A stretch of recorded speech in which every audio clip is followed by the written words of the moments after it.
Trump Jr. spent nearly 8 hours with House committee, bickered over comparison to Clinton's Benghazi testimony. Donald Trump Jr.'s interview Wednesday with the House Intelligence Committee focused mainly on 3 areas. Sources with knowledge of the interview told ABC News. The June 2016 meeting between Trump Jr., Jared Kushner, Paul Manafort and a Russian attorney, Trump Jr.'s conversations with Wikileaks, and past business by the Trump Organization. At one point, hours into the meeting, multiple sources with knowledge tell ABC News that Trump Jr.'s lawyers asked how many more questions the committee had.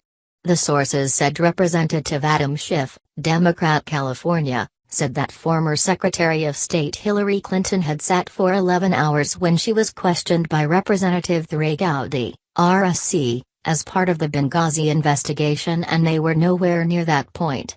It was then that Trump Jr., per the sources, said Clinton's testimony was not the same. She was testifying about the 2012 attack in Benghazi where 4 Americans were killed.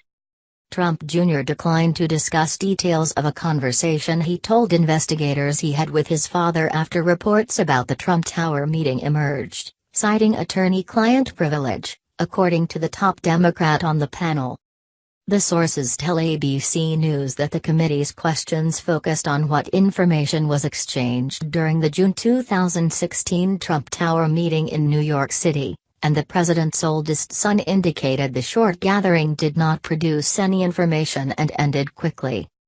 Sources said Trump Jr. told investigators he spoke with his father after reports surfaced about his controversial Trump Tower meeting with a Russian lawyer promising dirt on Hillary Clinton.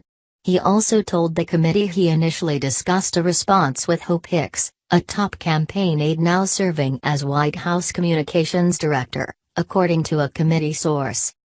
Pressed by Democrats for further details about those conversations, Trump Jr. insisted conversations with his father were privileged, sources in the room said.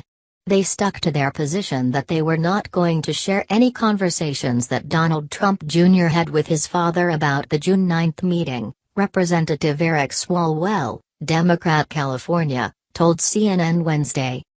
Committee Democrats subsequently questioned the legitimacy of Trump Jr.'s privilege claim and raised the possibility of seeking a subpoena to compel him to answer.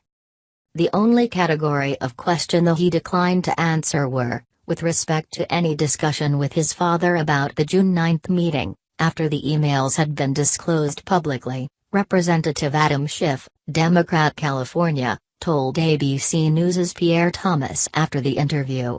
Counsel made a claim of attorney-client privilege.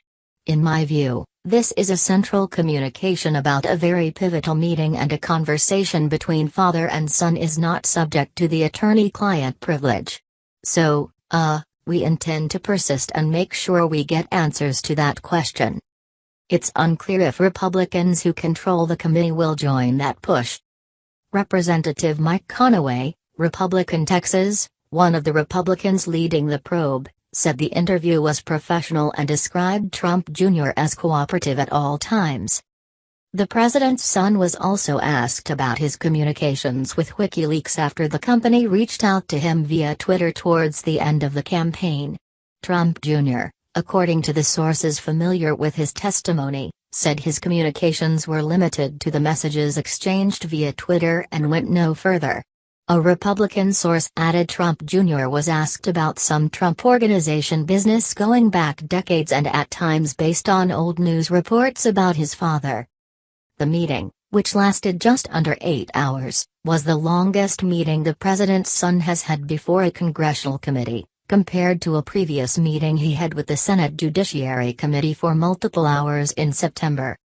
The sources added that Trump Jr. was questioned only by members, with limited exceptions, a majority of which were Democrats.